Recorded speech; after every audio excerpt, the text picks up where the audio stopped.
Адвокатот Жарко Стефановски, кој напиша че си лежите пред општина Прилеп, е ослободен од одговорност, реши Основниот суд во Прилеп.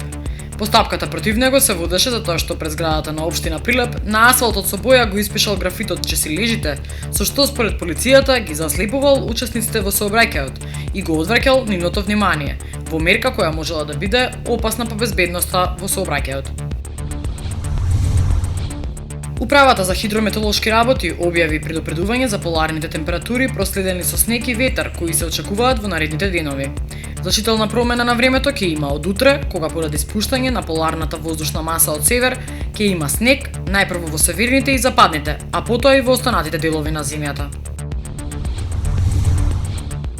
Откако не се одржа брифингот со главните разузнавачи на САД по повод сајбер нападите на Русија, зашто Барак Обама избрика 35 руски оперативци, новоизбраниот претседател на САД Доналд Трамп на Твитер порача дека случајот можеби се лажира.